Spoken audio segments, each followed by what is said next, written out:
లక్ష పాడి రైతు కుటుంబాల సంస్థ కరీంనగర్ డైరీ. కరీంనగర్ డైరీ పాలు మరియు పాల పదార్థాలు ఆర్డర్ చేసిన వెంటనే మీ ఇంటి వద్దకే కరీంనగర్ డైరీ యాప్ ని డౌన్లోడ్ చేసుకోండి.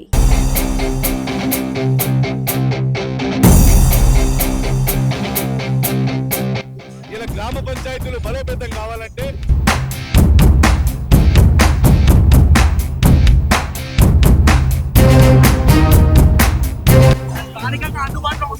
అది రాజీనామా చేసి ప్రచారానికి వెళ్ళినప్పుడు అందరూ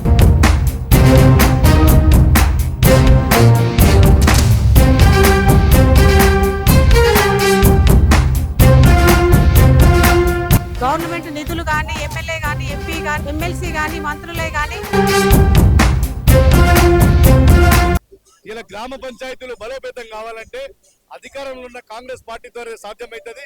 ఇలా మనం చూస్తాం, ఇలా స్టేట్ మూడంతా కూడా ఎక్కడ చూసినా కూడా కాంగ్రెస్ పార్టీ విజయ దుందుబి మోగిస్తుంది. రెండో విడతలో కూడా అదే విధంగా కంటిన్యూ అవుతుంది.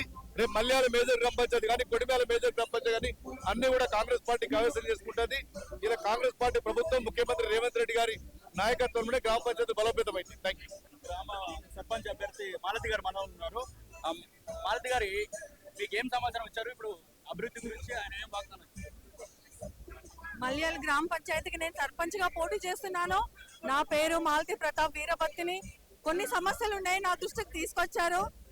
అవన్నీ నేను గెలిచిన తర్వాత వాగ్దానం ఇచ్చాను. మన కాంగ్రెస్ గవర్నమెంట్ ఉంది, మన ఎమ్మెల్యే సత్యమణి గారు కూడా హామీ ఇచ్చారు, నిధులు ఇస్తాను ఇప్పుడు కూడా వాగ్దానం చేశారు. అవన్నీ నేను సమిష్టిగా అందరితో చర్చించి మనలో ఏమి అభివృద్ధి చేయగలుగుతాం, ఇంకా ముందుకు ఎలా తీసుకెళ్తాం అనేది తొందరలో అవన్నీ తెలుసుకొని ముందుకు సాగిస్తా. ముందు నన్ను బ్యాట గుర్తు కోటేసి నన్ను గెలిపించండి అని ప్రజలందరికీ విజ్ఞప్తి చేస్తున్నా.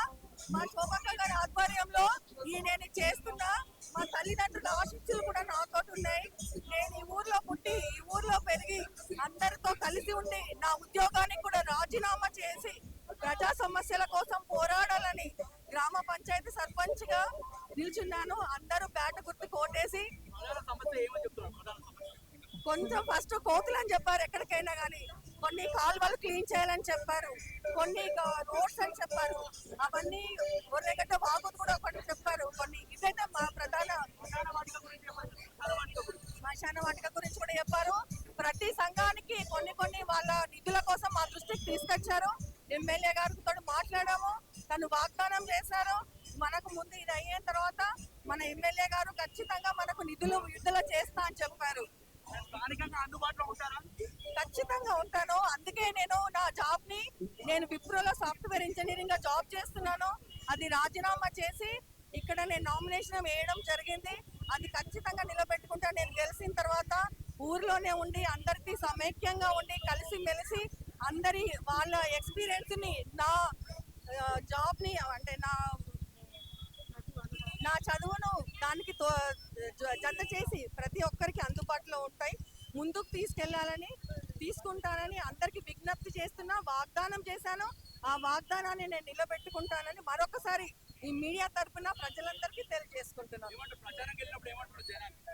ప్రచారానికి వెళ్ళినప్పుడు అందరూ పాజిటివ్ గానే ఉన్నారు అనిపించింది.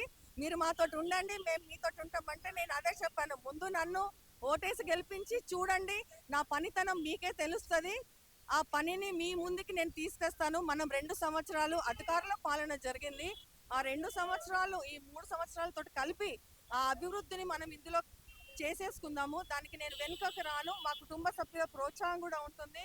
మా హస్బెండ్ ప్రతాప్ గారు కూడా నాతోటి ఉండి వెన్నుదండి ఉండి నన్ను ముందుకు తీసుకెళ్తున్నారు. నా తల్లిదండ్రులు, మా శోభక్క, ప్రతి ఒక్కరు, నా కుటుంబ సభ్యులు, మా బావలు అందరూ, ప్రతి ఒక్కరు, నా ఫ్రెండ్స్ ఎంతో ఆదరణగా అనిపిస్తుంది. నాకు ఇంతమంది ఉన్నారు, ఇంకా నేను ఎంతో చేయగలుగుతానే నమ్మకం నాకు కలుగుతుంది. చెప్పండి, మీకే ఎందుకు ఓటేయాలి, ప్రత్యర్థులు కావాలంటే మీరు ఏం చెప్తారు? అంటే ఫస్ట్ ఒకటి అందరికి చెప్పేది, మన గ్రామ అభివృద్ధి చెందాలంటే రాష్ట్రంలో మన కాంగ్రెస్ గవర్నమెంట్ ఉంది. మన ఎమ్మెల్యే సత్యమణ్య గారు కూడా ఎన్నో మనకు హామీలు ఇచ్చారు, అవి చేస్తాను. ఫస్ట్ పాయింట్ అది. ఊరు అభివృద్ధి చెందాలంటే మన రాష్ట్రంలో మన కాంగ్రెస్ గవర్నమెంట్ ఉంది.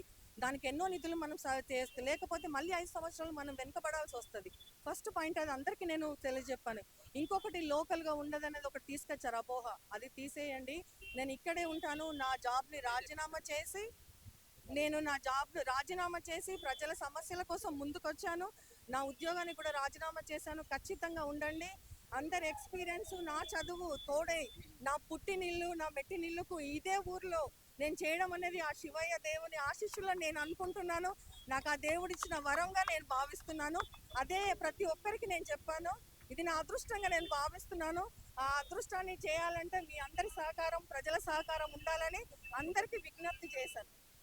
దానికి ప్రతి ఒక్కరూ ఎంతో ఆదరణ చూపించారు. అమ్మ మేము మీ ముందుంటాము, కానీ ఒకటే మాకు మీరు అందుబాటులో ఉంటే మా సమస్యలు తీర్చండి అని చెప్పి మాకు చెప్పారు.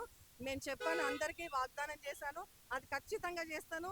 నేను నిలబెట్టుకుంటాను. మళ్ళీ మీ మీడియా తరపు వాళ్ళే వచ్చి నన్ను క్వశ్చన్ చేయండి, మీరు ఎందుకు చేయలేదనే క్వశ్చన్ కూడా నేను రెడీ ఉంటా అని చెప్తున్నా నేను.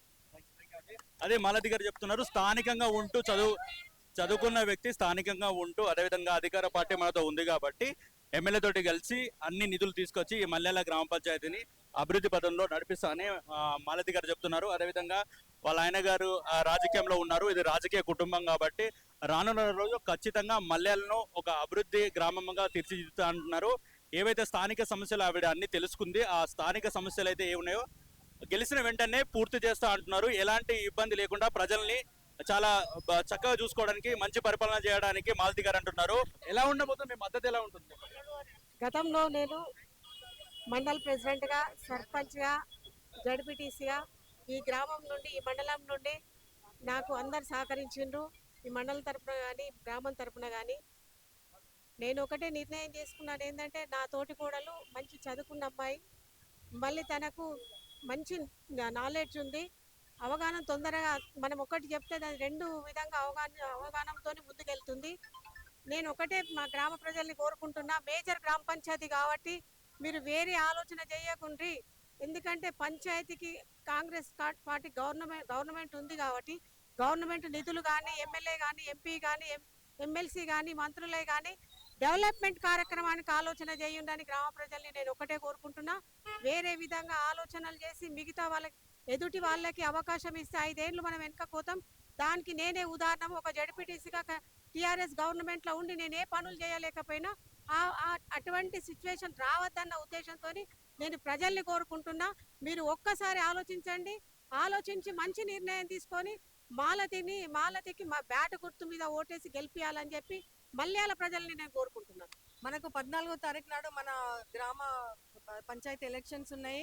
నాది బ్యాట్ గుర్తు, అందరూ బ్యాట్ గుర్తు కోటేయండి.